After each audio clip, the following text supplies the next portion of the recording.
She'd been brought on as the new creative director. I knew she was coming. We'd all been told that Meridian was hiring externally for the position, that the new director had an impressive portfolio and a reputation for transforming underperforming accounts.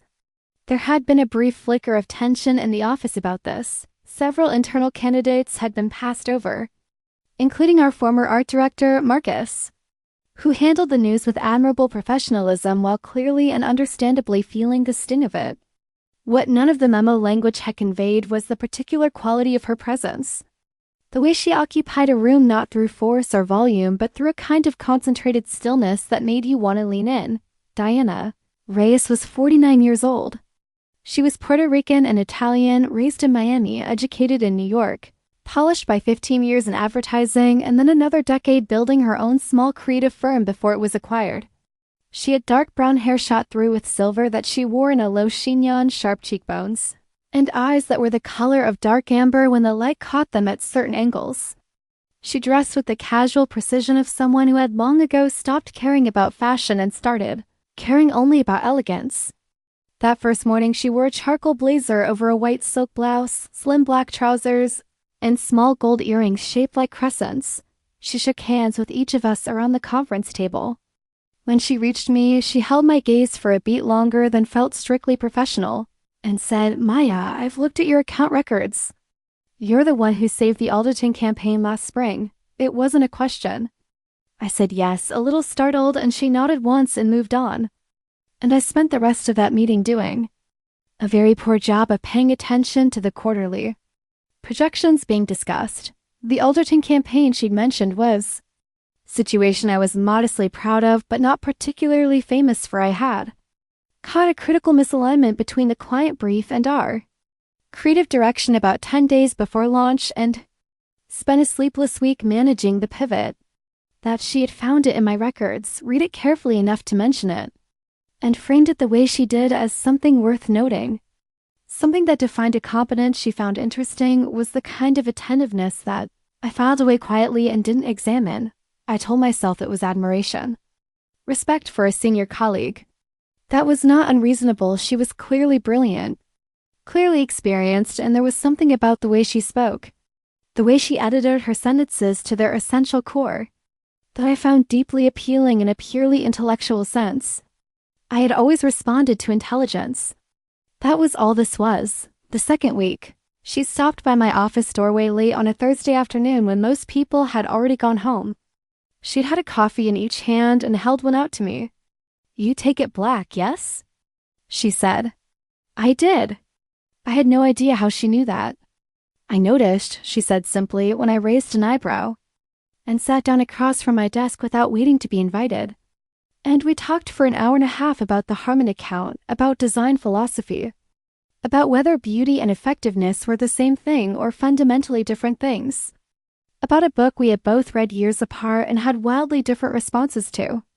She left at 7:15 with a quick good night tossed over her shoulder, and I sat in my empty office for 10 minutes afterward, aware that my heart was beating faster than it should have been, aware that I was smiling at nothing in particular, aware that something had shifted very slightly on some internal axis I had never previously noticed. I did not know what to do with any of that. So I put it away neatly, the way I put everything away. And I went home and watered my succulents and made dinner and watched television, and I was very, very careful not to think about the particular way she had laughed at something I'd said, sudden and unguarded and delighted, as if I had genuinely surprised her. The laugh had undone me slightly. I did not examine why. Over the following weeks, our working relationship developed with the naturalness of two people whose professional frequencies happened to align.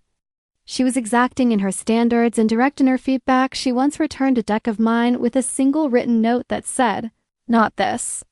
Not yet. Try again from the center," but her directness was never cruel, and she was as willing to receive critique as she was to give it.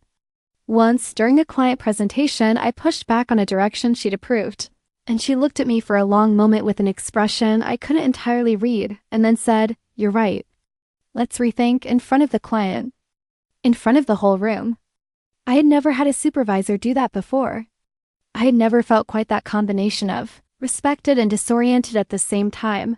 The months that followed were full of almost almost noticing, almost acknowledging, almost asking myself the question that I was increasingly aware was forming somewhere. In the undiscovered country of my interior life, we fell into a rhythm. Diana and I that felt at once entirely professional and entirely unlike any professional relationship I had ever had. We collaborated closely on 3 major accounts. We developed a shorthand. We disagreed frequently and productively. She had strong opinions and held them firmly. But she listened with genuine attention when I pushed back. And more than once she changed her mind and told me directly that I was right. I found that extraordinarily attractive. In a professional sense, obviously, she had a habit of leaving small notes on my desk when she had an idea. She wanted to share actual handwritten notes on cream-colored index cards in her strong, forward-leaning script, usually just a few words. Blue, not teal. Think about it, or what if the tagline is the question, not the answer? Or once the client is wrong but they're wrong about the right thing. Find the useful error. I started keeping them in my desk drawer without entirely meaning to. I noticed at some point that I had 12 of them. I did not ask myself what this meant. She was funny in a way that snuck up on you, dry and precise and self-aware, with an occasional flash of genuine absurdist humor that seemed to surprise even her. She was also deeply serious about her work in a way that I recognized and matched. And I think that recognition was part of what drew us together. That sense of finding someone who understood the thing you cared about most in the same register as you cared about it in. Not everyone who is good at something loves it in the same way. She and I both loved it the same way, with full attention, with a kind of physical investment in getting it right, with genuine grief when we fell short. She told me things. Over coffee and over long lunches that started as working sessions and gradually became something else. She'd been married twice, once in her late 20s to a man she had loved and outgrown. Once in her late 30s to a woman, a sculptor named Felicity. And that marriage had lasted 6 years before geographic and creative restlessness tore it apart. She mentioned Felicity without drama or bitterness, with the matter-of-fact ease of someone who had processed an experience fully and kept only the good parts and the parts of herself that were still warm. She told me she had known she was bisexual since her mid-20s, that it had never felt like a revelation so much as a clarification, a moment of simply seeing clearly what had always been true. I remember sitting with that for a long moment, absorbing it, turning it over carefully in the way you handle something fragile. And then I said, "That must be nice." Knowing clearly, and she looked at me with those amber eyes and said, very gently, "Sometimes knowing clearly comes later. And that's fine too." And then she looked back at her salad. And I looked back at mine, and neither of us said anything else about it. And I spent the entire rest of the afternoon trying very hard not to understand what she had meant, but of course I understood what she meant. Some part of me had understood before she finished the sentence. Some part of me had been understanding it quietly and with building urgency for several months by then. I just wasn't ready yet. Readiness is its own kind of journey, and it does not run on anyone else's timetable. Here's what I remember most from those months. The way a Tuesday afternoon could completely reorganize itself around a chance conversation in the hallway. The way I would notice what she was wearing before I noticed anything else about the state of the office.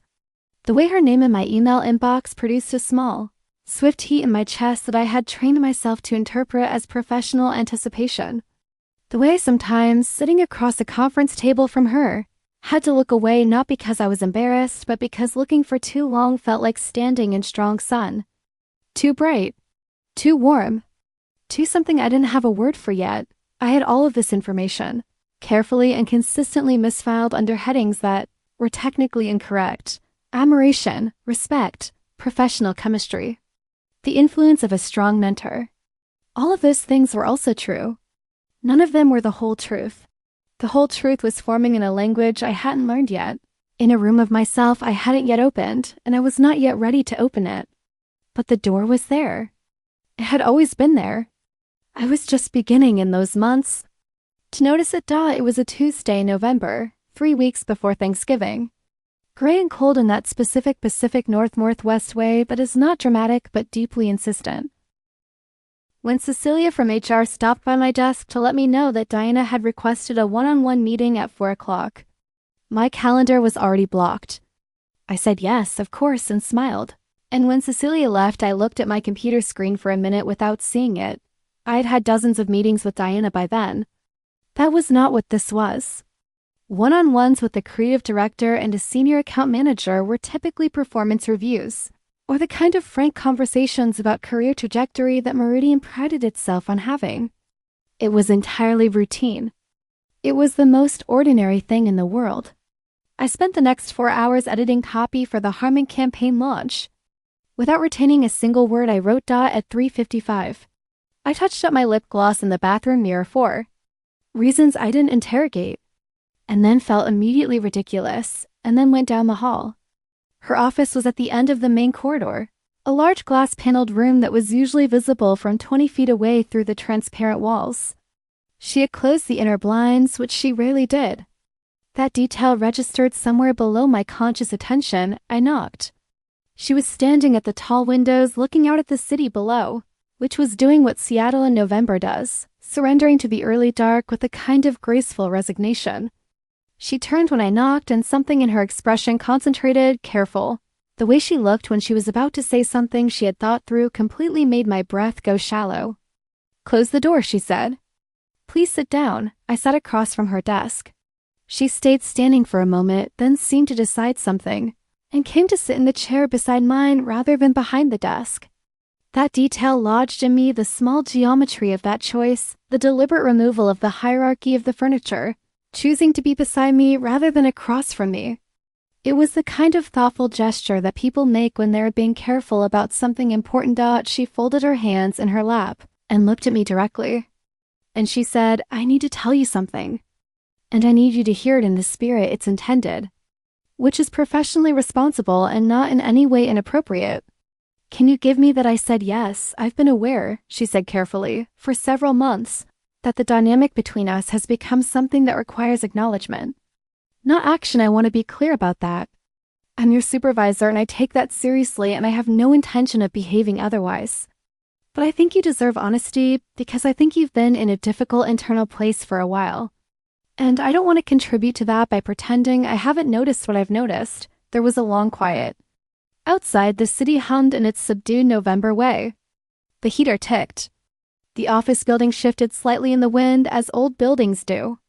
I was very aware of my own pulse, the specific and inconvenient way it was making itself known. "I think," she said even more carefully, "that you might be going through something important. Something about yourself. And I think it might be partly related to knowing me. And I think that's both real and difficult, and I'm not going to pretend it away. But I'm also going to be very clear. I care about your well-being. And I care about this professional relationship, and I'm not going to jeopardize either of those things. That is not negotiable for me." She paused. Then, softly, with the gentleness of someone who has said difficult things carefully many times before and has not grown callous to the difficulty, "Are you okay?" I had been holding myself very still. The way you hold yourself still when you are trying to prevent something from banking. And then something did break, not dramatically. There was no single dramatic thing, but quietly, like ice at the very end of winter. That slow and inevitable shift when the frozen thing begins to yield to what was always going to outlast it. My eyes filled. "I did not try to stop them," I said. "I don't know what's happening to me, and she said, "I know. But it's okay. Whatever it is, it's okay." We sat there together in the early dark of that November afternoon. Her office very quiet around us, the city below doing its ordinary city things, entirely unaware of anything that mattered. She handed me a tissue from the small box on her desk. She didn't touch me. She didn't try to fix anything or explain it or wrap it up neatly. She just sat beside me, calm and present, and let it be what it was. And what she gave me in that room was something more important than any word or gesture could have been. The gift of being seen by someone who looked at you clearly and did not look away. And who told you with their whole calm presence that you did not have to be afraid of what they saw. I don't remember exactly how long we sat there. Long enough for the city to get fully dark outside the windows. Long enough for me to find my way back to something that felt like steadiness. At some point she said, "You don't have to talk about any of this if you don't want to. Not now, not ever, not with me. This conversation can be only what you need it to be." And I said, "Thank you." And she said, "Of course," and that was enough. I drove home that evening and I sat in my parked car for a long time outside my apartment building. The Japanese maple in the courtyard had gone bare for winter, its thin arms reaching up into a sky that still held the last pink edge of sunset. I sat there in the quiet of my car, and for the first time in 31 years, I let myself ask the question. Not out loud, not even quite in words, but with my whole self fully, without flinching. I opened the door. I looked inside. The room I had been so afraid of was warm. That was the first thing I noticed. Warm and familiar and full of things I recognized. The second thing I noticed was that I'd been here before many times, in fact, visiting briefly and then retreating, leaving the door ajar but never stepping all the way in. The third thing I noticed was that the fear was gone. Or not gone, still there, at the edges, waiting for the practical implications to arrive but present in a way that was manageable. That felt like the ordinary fear of any new true thing rather than the particular cold terror of something unacknowledged. I sat in my car for a long time. Then I said the word very quietly to the empty dark of my own car as a kind of experiment, just to see how it felt in my mouth. Whether it belonged there, it did. The weeks following that meeting were both the strangest and the most vivid of my life. It is difficult to describe accurately what it feels like when a fundamental truth about yourself moves from the locked room into the lit hallway of your conscious understanding. The closest I can come to it is this. Imagine that you have been living in an apartment where one of the rooms has always been dark, and you have learned to navigate around it, to set your furniture so the dark room is at your back, to build your routines so they never quite require you to go in there. And then one day someone asks you a simple question that requires for its honest answer that you turn around. And you turn around and you reach for the light switch. And the room is exactly the size and shape of all the rooms you have been afraid of your whole life. And it is also absolutely full of the most ordinary things, just your own things, just yourself. Just the parts of you that needed somewhere warm to live. That was what it was like. Remarkable in the way that all true recognitions are remarkable. And completely, matter-of-factly just true. I started reading. Not with any specific agenda at first, just following curiosity through books and essays and memoirs by women who had discovered themselves later, in their 30s and 40s and beyond. Women who had spent decades certain they were one thing and then found themselves standing in a different landscape, blinking and grateful.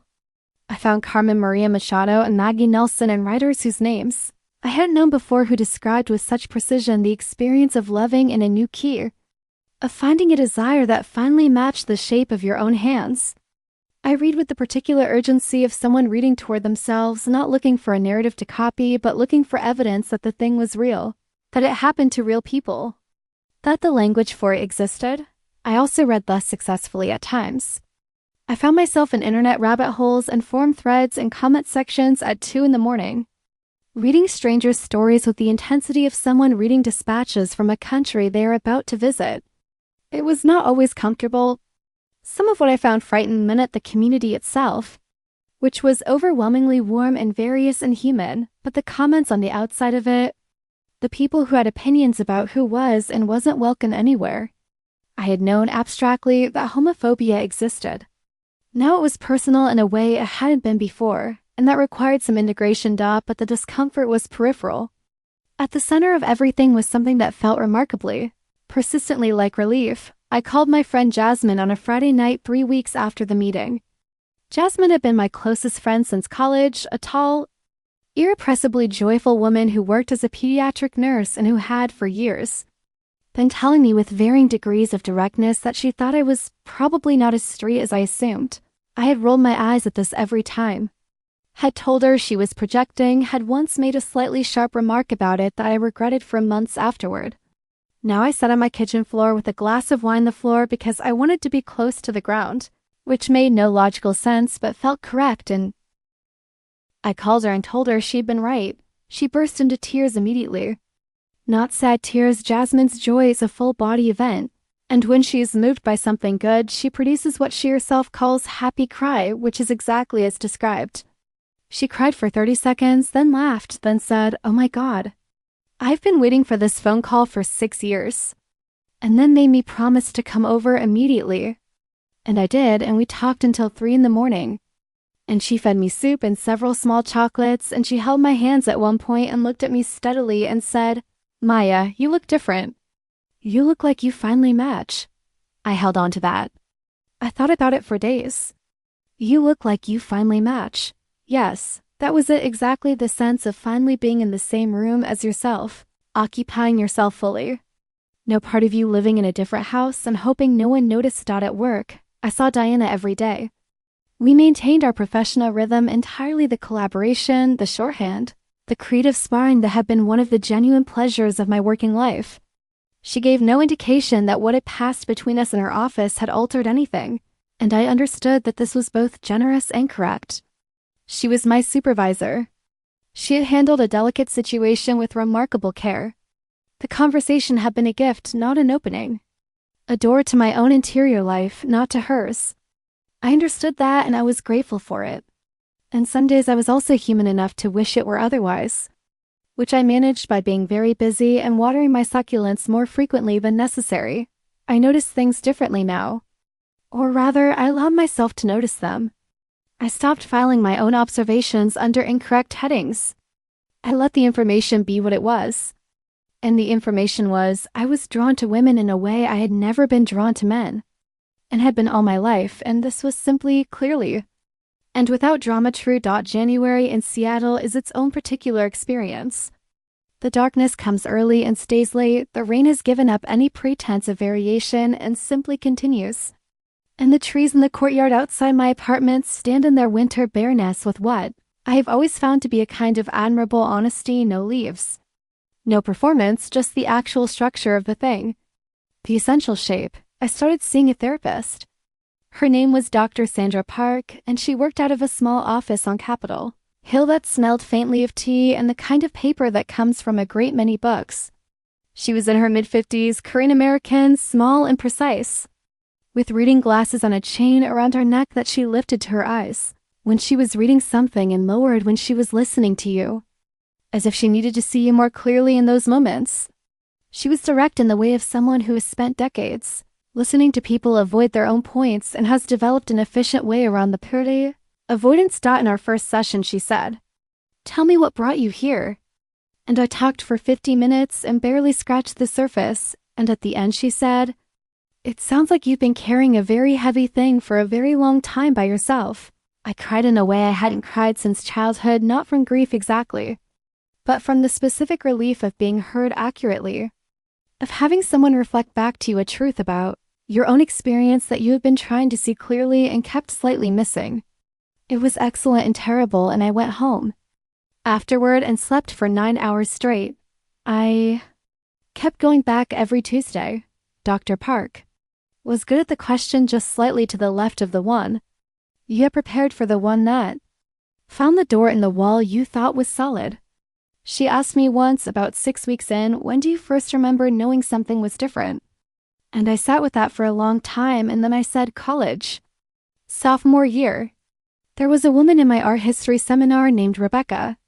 She had red hair and she laughed at everything, and I used to rearrange my whole Wednesday to walk past her dorm building, and Dr. Park said, "What did you do with that at the time?" And I said, "I decided I admired her. I wanted to be her friend," and Dr. Park said, "And?" And I said, "And we became friends. Good friends." And I missed her very much after college. There was a silence. Then I said, "Oh," and Dr. Park lowered her glasses and looked at me and waited. There were many of those moments over the course of that winter. Many small excavations. Many moments, each one adding to a picture that had been there all along, rendered now in the clear light of finally looking. I also spent that winter navigating the practical realities of having made a significant internal shift while living inside a life that was arranged around a previous version of myself. My routines were the same. My apartment was the same. My succulents were the same, growing toward the window with their reliable, modest ambitions. But I was different in a way that was subtle on the outside and enormous on the inside, and navigating that gap required more energy than I had anticipated. I found myself rereading memories. This is something a lot of people describe when they come out later: the involuntary archaeology of your own past. All the moments that are now suddenly legible in a way they weren't at the time. The college roommate I had admired fiercely and been inexplicably devastated to lose touch with. The sense of aliveness I had around certain women throughout my 20s, attributed variously to friendship, admiration, and a personality trait I had decided was simply intense. The way physical closeness with women had always felt natural and warm, and right in a way I had never permitted myself to name. None of this was painful exactly. It was more like watching a film you've seen before but now understand the plot of seeing how all the earlier scenes were building toward a climax that is, in retrospect, completely inevitable. Bittersweet in the way that most real self-knowledge is bittersweet, accompanied by a quiet, ongoing tenderness toward the younger self who had done her level best with the map she had, which had simply not included this particular territory. Spring arrived early that year. By March, the Japanese maple in my courtyard had its first tiny red leaves, brave and specific against the gray sky. And I had told 5 people the truth about myself: Jasmine, my therapist, my friend Dev, and 2 women I had met through an LGBTQ professional network Jasmine had pushed me toward. I had not yet told my parents. That was a chapter one was approaching with the deliberate care of someone who knows that certain conversations change things permanently and wants to be fully ready for what comes after. The network introduced me to a world I had been adjacent to all my life without recognizing my adjacency. I attended my first meet in late February, a drinks and professional networking event at a bar on Capitol Hill, and stood near the door for 15 minutes before going in. Heart rate elevated, telling myself I could leave at any time. Inside I found 20-odd women ranging in age from their early 20s to what looked like mid-60s, in various industries at various stages of their own stories.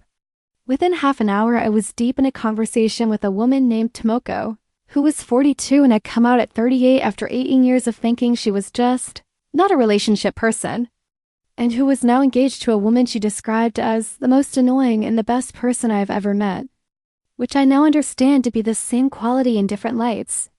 I drank 2 glasses of wine and stayed for 3 hours and walked home through the early spring dark, feeling something I can only describe as recognized.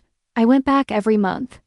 I met women who had known since girlhood and women who had understood only at 40 or 50 or 60. Women who wore their identities lightly and women who had fought for them against considerable resistance. Women who had lost things coming out and women who had found everything. Every conversation felt like being handed a new map. This is also possible. This is also real. This is also something a person can be and live and love inside of. I went on 2 dates that spring, both arranged through an app Jasmine had more or less installed on my phone herself one evening when I was being what she called willfully idle about the whole thing. The first was with a woman named Priya, a 34-year-old landscape architect with a beautiful laugh and sharp opinions about public green space. We had a genuinely lovely dinner at a Thai restaurant in Fremont, talked for 3 hours about work and family and the particular shape of wanting things, and parted with a hug and an implicit mutual understanding that what we have found was the beginning of a friendship rather than a romance. That felt unexpectedly like a gift, evidence that I could do this, that I could be easy and warm and present with a woman I liked without the evening requiring any particular outcome. The second was with a woman named Claire who was 39 and worked in acquisitions at a small literary press. We had 3 dates over 2 months, coffee, a walk through the Arboretum, dinner, and each one was warm and intelligent and pleasant. And on the 4th proposed occasion, I sat at my kitchen table and recognized that what I felt was appreciation rather than desire. Genuine liking rather than the particular pull that I was beginning to understand was the thing you were actually looking for. I sent her an honest message. She responded with equal honesty and 0 drama. We have never met again, but I think of her occasionally with a warmth that feels like the right outcome of a connection that was what it was. None of that felt like failure. Each experience felt like practice in a new way of moving through the world, practice in recognizing my own desires, in articulating them, and being present in my own life with more of myself than I previously allowed to show up. Like learning a physical skill you have no previous experience with. The early attempts are not failures. They are necessary information. I also started painting again. I'd painted seriously in college, mostly watercolor, careful and observational, and had abandoned it under the weight of professional life, telling myself I would return to it someday and not returning. Now I bought supplies, canvases, acrylics, brushes of various sizes, a palette knife I had no idea how to use and was determined to learn. I set up a small space in my second bedroom, moved the guest bed to one side, put down a drop cloth, and started working on Sunday afternoons. What I painted surprised me, all color and movement, Nothing careful, nothing particularly observed. Large strokes of color that I put down and mixed and layered without a plan, following something internal that I couldn't have explained in advance but that felt, in the process, completely sure of itself. My therapist said this was the unconscious doing what it always tries to do when you give it space. Express. I kept painting. By May, I had covered 11 canvases in a way that felt more like honest communication than anything I'd produced in years. One Sunday in April, I was working on a canvas late in the afternoon, a large piece, mostly deep blue with a burning edge of gold that had arrived somewhat on its own, and I realized with a sudden, uncomplicated clarity that I was the happiest I had ever been. Not euphorically happy. Just quietly, fundamentally glad to be in my body, in my apartment, in my particular life on my particular Sunday. The feeling was simple and complete. I set down my brush and looked around at my paint-covered drop cloth and the succulents on the windowsill and the late afternoon light slanting in. And I let myself have the feeling entirely without qualification. That feeling was new. Not the happiness itself. I had been happy before, plenty of times, but the quality of it. The groundedness. The sense that I was standing in the right soil at last. I want to talk about Dinah Reyes with the nuance she deserves. Because I think when we tell stories of awakening, we sometimes flatten the people who precipitate them into simple catalysts. The wise mentor, the beautiful stranger, the person who opens the door and then obligingly steps aside. Diana was neither a simple catalyst nor a convenient symbol. She was a real and complicated person, and she deserves to be seen clearly. She was brilliant and demanding and occasionally brusque, in ways that required some calibration before you could fully appreciate them. She could be impatient when she was tired and withholding when she was uncertain about something on difficult client days. She would sometimes close her office door and be unavailable in a way that the rest of the team found opaque, and that I came to understand over time was how she protected her thinking from disturbance. She had strong opinions about coffee, typography, the correct way to structure a narrative pitch, and whether glass buildings were an aesthetic or a moral failure, all of which she would defend past the point of reasonable debate and then concede with the abruptness of someone who has finally run out of ammunition. And is fine with that. She was also generous in ways she tried not to advertise. I learned in the months following our conversation, through the various channels by which office histories travel, that she had quietly arranged for 2 junior designers on our team to attend industry conferences they couldn't afford by coding the expenses as professional development, that she had personally mentored at least 3 women through significant career transitions, taking calls late in the evening, writing recommendations of the kind that change outcomes, that she donated annually to 3 LGBTQ youth organizations, specifically those focused on housing for young people who had been kicked out of their homes. She didn't mention any of this. I found it out sideways gradually, in the way you find out the true shape of a person over time. She was someone who had lived an honest and complicated life, and was not ashamed of any of it. And that combination, the honesty, the complication, the lack of shame, was possibly what had moved me most. Without my understanding at first what I was moved by. She carried herself as someone who had made peace with the full inventory of herself, including the difficult parts, and who no longer needed that peace to be confirmed from outside. I think I had been looking at her and seeing a self I hadn't yet managed to imagine, a version of a person who was all of their complicated truth at once, unapologetically, and who had arranged their life around that honesty rather than around the management of it. I didn't know that was what I was seeing, but I think it was in May. She called me into her office again, this time with the door already open, her expression carrying none of the concentrated, careful quality of the November meeting. She told me she'd been offered a position in New York, heading the creative division of a larger firm, and that she'd decided to take it. She'd be leaving at the end of June. She said it in the direct, unhurried way she said most things, watching my face with the attentiveness she brought to things that mattered to her, and then she said, "I want you to know that working with you has been one of the genuinely great professional pleasures I've had in a long career. You're better than you know yet, and you're going to know it soon." I wanted to say that directly while I had the chance. I thanked her. I meant it from somewhere very deep, from a place that was not about professional admiration, but about the particular gratitude you feel towards someone who gave you back something of yourself. We shook hands. which seemed formal and also somehow exactly right, the professional gesture carrying the full weight of what it was marking. The way handshakes at the end of things sometimes can. Before she left for New York, she stopped by my office on our last day and left a small envelope on my desk. I was in a client call and saw it when I returned.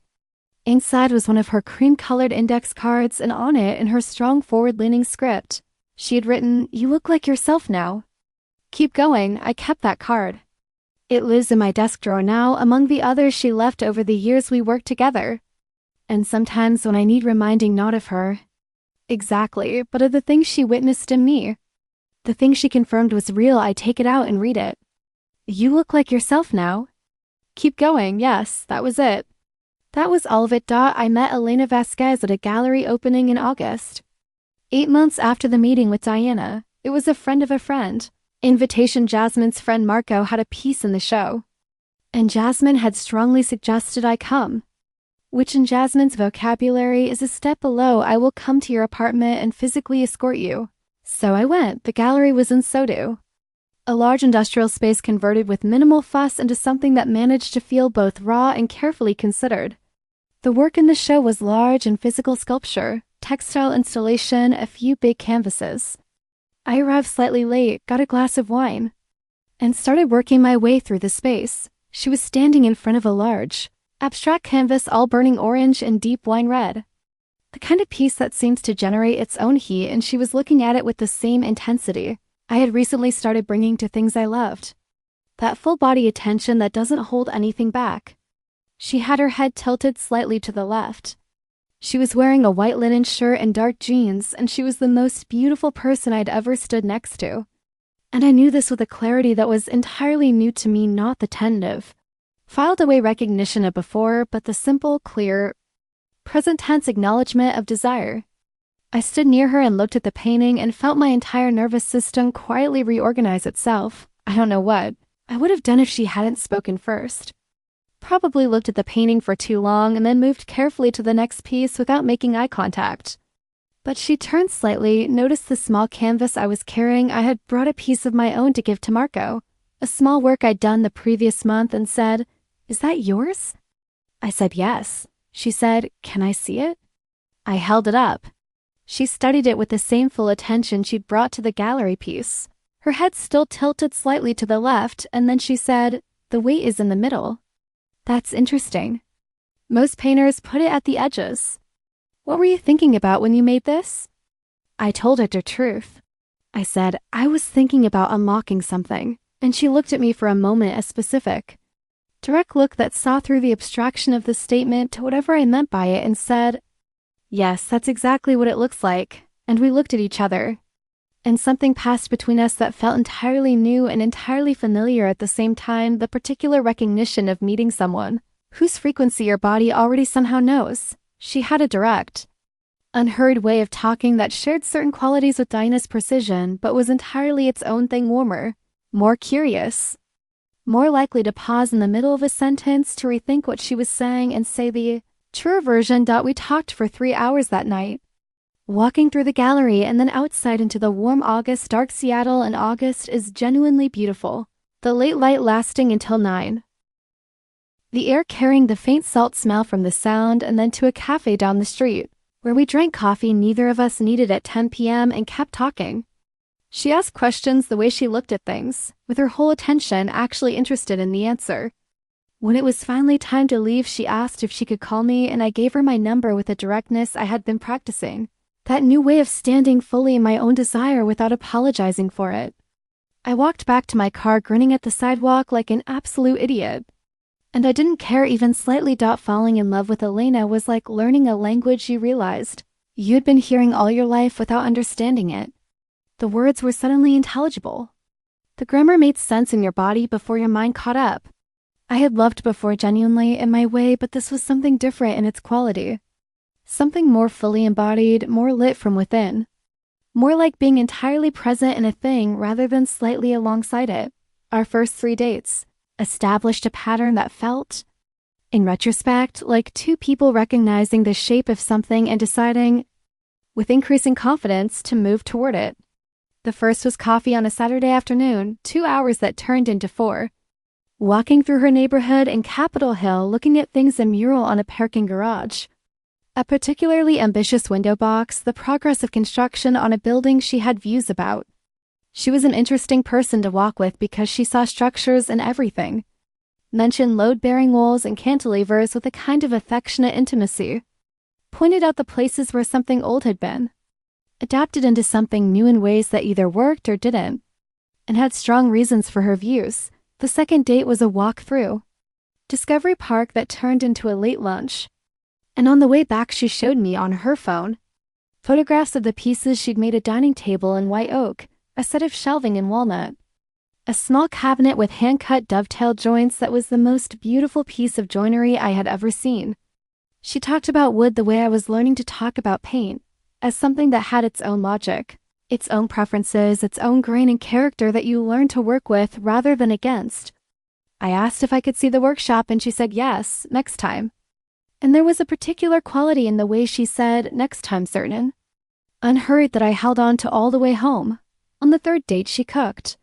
Her apartment was on the top floor of a building in Madison Valley with a small back room that opened into the workshop space, which was everything the photographs had, suggested, organized with the precision of someone who respected both the tools and the wood. The smell of cedar and sawdust and linseed oil, something I discovered immediately, I found deeply comforting. She made a meal that took 2 hours and was the most beautiful food I had ever eaten. Slow-braised chicken with olives and preserved lemon, roasted root vegetables, a simple green salad that was exactly right. She cooked with the same focused ease she brought to everything, moving around her kitchen like someone in their right element. After dinner we sat on her small balcony and talked until midnight and then stood at her door for a long, quiet leaving. And then she looked at me steadily and said, "I'd like to kiss you if that's something you want." And I said yes, and she did. And it was exactly as right as everything else about her had been, careful and warm and entirely itself. Not a performance of anything, but just exactly the thing. On our third date, she took my hand as we walked through the farmer's market in the Central District. Easily and naturally, and the simple fact of other hand, my hand. The warm, ordinary rightness of it undid me in the best way. I stopped walking. She looked at me, a little concerned, and I said, "I just need a second." She waited, patient and warm, studying my face with that tilted head tension. And then I looked at her and said, "I'm really glad I'm here, not just there at the farmer's market. There in my life, in this new country I was learning to live in." She knew what I meant. She smiled, that particular smile I was already learning was rare and meant something, and said, "I'm really glad you're here too." She was patient with my newness without making me feel new. She had come out at 25 after a complicated few years of understanding herself, and had loved women openly for a decade by the time we met. She had her own complicated history, a long relationship that had shaped and scarred her, particular fears she was honest about, ways of protecting herself that she was actively in the process of understanding and expanding. She didn't bring my newness up unless I did, and when I did she listened and asked questions rather than explaining or advising, which is its own form of deep respect. I told her everything eventually. The full long story, the constructed life, the careful comfort, the almost enough. Diana and the November meeting, the slow winter unlocking, the spring of learning to see myself. She listened with that tilted head attention, asked a few good questions. And when I was done, she sat quietly for a moment and then said, "It sounds like you gave yourself a great gift," I said. I think I finally just stopped refusing it. She considered that. Then she said, "Same thing, sometimes." She was right. It was exactly the same thing. The physical dimension of loving her was its own profound education, a subject for which I discovered I had an aptitude I had never previously suspected. I will keep most of this private because some things belong entirely to the people inside them and lose their truth in the telling. What I will say is this: for the first time in my adult life, I understood what people meant when they described desire that was elemental desire that started in the body and reached all, the way to some luminous center you hadn't previously known existed. I understood what I had been missing. Not with sadness. Not with any anger at the years spent not knowing. Just with the clean, clear-eyed gratitude of someone who has finally found the thing and can now simply have it. I told my parents over the phone on a Sunday afternoon in October. A little over a year after the meeting with Diana. 2 months after meeting Elena. I had been preparing for this conversation in my therapist's office for most of that year, not rehearsing what to say so much as getting clear on what I needed from it, which was their love and their honesty, and the chance to be fully known by the people who had known me longest. My parents are not dramatic people. They were not particularly religious in any direction that would have made this conversation religiously complicated. They were also not people who had spent a great deal of time, to my knowledge, thinking about queerness or encountering it directly. They lived in a pleasant suburb of Portland, retired now, my mother guarding with increasing devotion, my father pursuing a late hobby in amateur radio. They were good people. Good parents. I had no reason to expect anything but kindness from them, and I was still afraid in the way you're afraid of any conversation that will change something irreversibly. My mother answered. I told her I had something important to share and asked if she could put it on speaker for my father. She did. There was the small sound of the phone being moved. The faint crackle of the speaker turning on, my father's voice saying, "Hi there, sweetheart," in his habitual mild way. I said, "I want to tell you that I've discovered something important about myself this year and I want you to know it. I'm gay.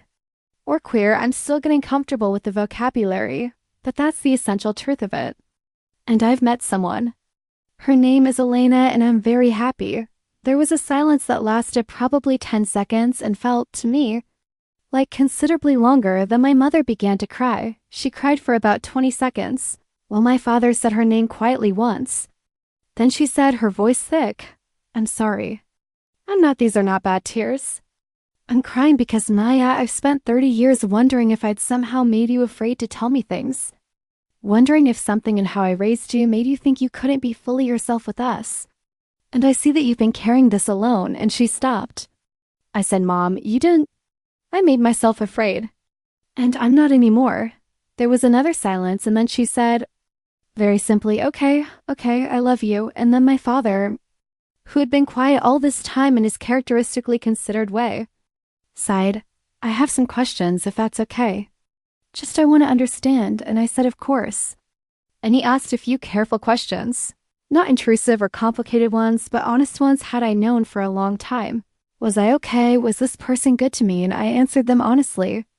And at the end he said, "As long as you're happy, that's the only thing that matters to your mother and me.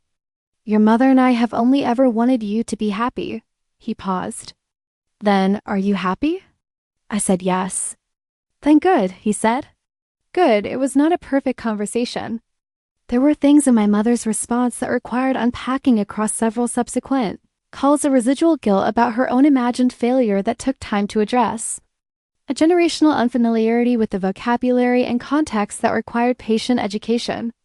My father was easier in some ways because he was constitutionally committed to his love for me, overriding any other reaction.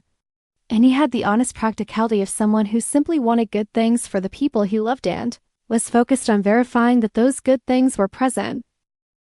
But it was a real conversation. Messy in its emotion, genuine in its love. And that was what I needed.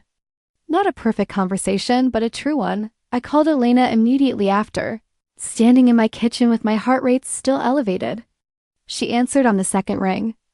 I told her how it went and my voice broke once near the end and she listened without interrupting. And when I was done, she said, "You did it. How do you feel?" I thought about it honestly. "Like something just got lighter," I said. "Like I'm carrying less," she said. "Good, you should be carrying less." And then she said, "I'm proud of you." And I held the phone for a moment and let that be entirely true. My mother asked to meet Elena at Christmas, 3 months after the phone call. She did this in an email that was careful and warm and perhaps slightly overcorrecting in its enthusiasm. "We would love to have her for Christmas dinner if she's available. And please tell her there are no expectations and she should feel entirely comfortable," which made me smile in the way that overcorrecting care sometimes does. As a different form of love, Elena came. She brought a bottle of wine and a small carved wooden box she'd made specifically for my mother, who collected small decorative objects, and which she had researched by asking me a series of very specific questions over the preceding weeks. My mother held it and looked at it for a long moment and then looked at Elena and said, "You made this?" And Elena said yes, and my mother said, "For me?" And Elena said, "For you," and I watched my mother's expression shift into something warm and specifically maternal, as if she had been testing something and found it. Sound, They bonded over dinner around the discovery of a covey of a con, shared and strongly held opinion that most Christmas films were both emotionally manipulative and narratively lazy, which they debated with my father, who was of the opposite view and seemed pleased to be outnumbered. Elena was at ease in the way of someone who has spent time in other people's family structures and knows how to be present in them without performing. She helped with the dishes without being asked my father about his ham radio hobby and listened with genuine attention, said things at the right moments and listened more than she spoke. I sat across the table at a point during dessert and watched Elena and my mother laughing at something together, my mother's hand on Elena's arm for a moment, in the way she touched people she liked and felt, something I can only describe as integration. The different parts of my life assembled in the same room, talking to each other, requiring no compartmentalization. The internal map finally matching the visible terrain. After dinner we took a walk, just Elena and me, through my parents' neighborhood, which was strung with lights in that specific suburban way, careful and cheerful and a little redundant. The night was cold and clear. She took my gloved hand in her gloved hand, and we walked without talking for a while, and then she said, "Your mom is great." I said, "She is," she said. "Your dad too. He kept looking at you the way parents look at kids they're proud of." I hadn't noticed that. I had been too busy noticing other things. I filed it away, my father's pride, real and uncomplicated, turned toward me as I sat at his Christmas table with the person I loved. On the drive home I kept thinking about it. My father's pride. The phrase turned over and over in my mind with a kind of warmth I hadn't expected. I had spent so many years not doing anything that would require anyone to revise their understanding of me. And in the end, the thing that required the revision was also the thing that brought the pride. And this seemed to me then and seems to me now, thinking about it, like one of the better outcomes the universe has on offer. It has been 2 years since that November afternoon when Diana Reyes looked at me across the professional desk and asked if I was okay. 2 years, which is no time at all in an entire lifetime, depending on which parts of yourself you're measuring against. I'm 33 years old. I am a queer woman who found herself later than some and earlier than others, which is to say, exactly when she was meant to, on the timetable that her specific life required. I'm still a senior account manager at Meridian, though I have been offered the associate creative director role, the one Diana held when she arrived, the one that has been vacant since her departure, and I'm going to take it. The offer came 3 months ago. I held it for several weeks, not from indecision, but from something that wanted to be sure that I was taking it for the right reasons. From the right self, that the ambition driving me was the grounded kind rather than the anxious kind. I'm taking it from the right self. I am sure I'm still painting on Sundays with increasing freedom and increasing fluency. I had my first small group show in February at the Capitol Hill Gallery, where Jasmine's friend Marco regularly exhibits. 5 canvases displayed alongside 4 other artists' work. 3 of my pieces sold. The one that sold first was the blue and gold one, the one I'd been working on the afternoon I realized I was happy. A couple bought it and told me they were putting it in their bedroom because it looked like a door opening. I cried a little in the gallery bathroom afterward, which I hope was not visible. I see a therapist every Tuesday, still Dr. Park. Still in her small office that smells of tea and books. Still excellent at the question slightly to the left of the one I've prepared for. I have 3 close friends I see for dinner, plus Jasmine, who's godmother adjacent to every significant decision I make and whose judgment I trust more than almost anyone's. I have a gym membership I use 4 times a week. I have succulents on the windowsill of a new apartment, thriving in the same reliable way succulents do. I'm in love with Elena Vasquez, who is brilliant and funny and careful and who builds things with her hands and looks at me as if I'm something she is genuinely glad to see. We moved in together 4 months ago, into an apartment with a small back room we have turned into a shared studio, her woodworking tools on one end, my painting supplies on the other, the air perpetually scented with sawdust and linseed oil in a combination I have come to find more comforting than almost anything else I know. We cook elaborate Sunday dinners together and disagree productively about many small things and agree profoundly about the things that matter. She's the most interesting person I have ever lived with and also the most comfortable. And I didn't know until her that those 2 things could be the same person. I want to be honest about this story because I think honesty is what stories like mine are for. The process of understanding myself was not linear and it was not easy. There were weeks in that first year when I felt genuinely lost, unmoored from the identity I had built, not yet solid in the new one, standing in a middle space that felt very alone. There were conversations I handled badly and apologies I had to make. There were nights I cried without being entirely sure why. There were moments of grief for the years of not knowing, for the relationships I had moved through without the clarity to understand why they felt incomplete. That grief was real and it deserved to be honored. But here is also the truth. I would not trade a single, difficult month of this process for the unlived version. The life I constructed was not false, it was genuinely mine. And there were real things in it that I carry forward with full appreciation. The friends and habits and professional history and the succulents. The Japanese maple outside the old apartment. The Tom who cooked elaborate breakfasts and kept the table. But the life I am living now is more mine. It is more lit from within. It is more, to borrow Jasmine's word, which she gave me on a kitchen floor almost 2 years ago, and which has never stopped being exactly right matched. I think about Diana occasionally. She's in New York, doing work by all accounts as good as the work she did here. We have exchanged a handful of professional emails in 2 years, warm and brief. She was the key and not the door, the catalyst and not the destination. And I'm grateful to her with a gratitude that is full and clean and uncomplicated by loss. She gave me something that turned out to be entirely my own. That is the best kind of giving. I think about the woman I was before that Tuesday in November, careful, constructed, living at a slight remove from herself. I don't feel superior to her. I feel tender toward her, the deep and particular tenderness of finally understanding someone you have been inside of without quite knowing. She was doing her best in the dark. When the light came, she didn't turn away from it. That took its own kind of courage, the quiet kind that is easy to underestimate and that I'm still even now. A little proud of. This is the story of how I came to understand myself. It is not a dramatic story, as these stories go no single explosion, no midnight leap, no life shattered and rebuilt from the rubble. It is the story of a meeting and a question and a slow unlocking. And a woman named Elena who took my hand at a farmer's market on a warm Saturday afternoon and made everything unmistakably clear. It is the story of the life I thought was enough, and the life I found instead, which turned out to be more than I knew how to want. Until I learned to want it, if you are reading Fees or listening to it, or holding it in some form as you go about the ordinary movements of your ordinary day, I want you to know something. You are not too old.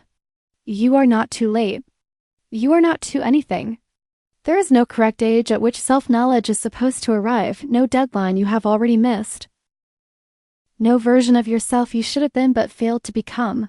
I know how it feels to carry something unexamined, to live adjacent to your own truth, to construct a life that is fine and good and slightly cold in a way you can't quite explain and have stopped trying to.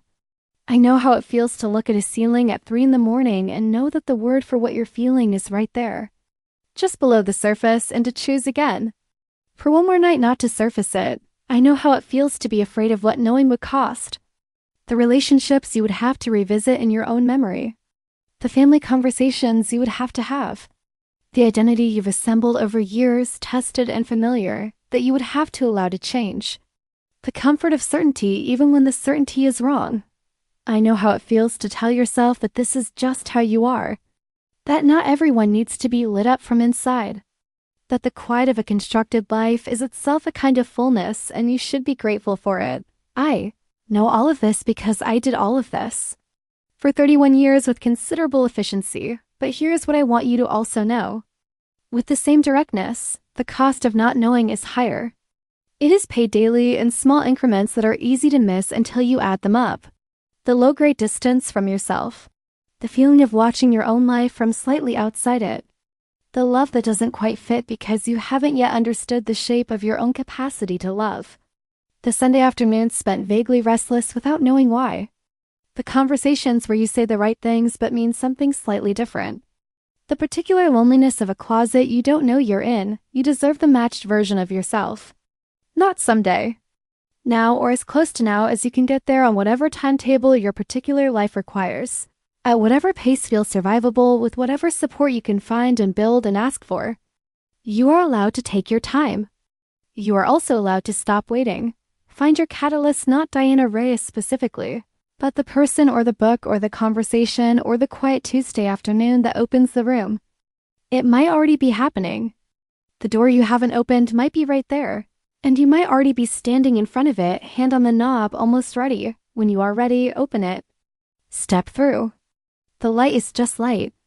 You will adjust to it quickly. Your eyes will stop hurting and start seeing. And on the other side of it, there is a life that is more completely yours than you have yet allowed yourself to imagine. There is a version of your life you have not yet built. It waits for you without judgment. It does not care how long you took to get there. It only cares that you come. Go find it. With love, from someone who finally did Maya.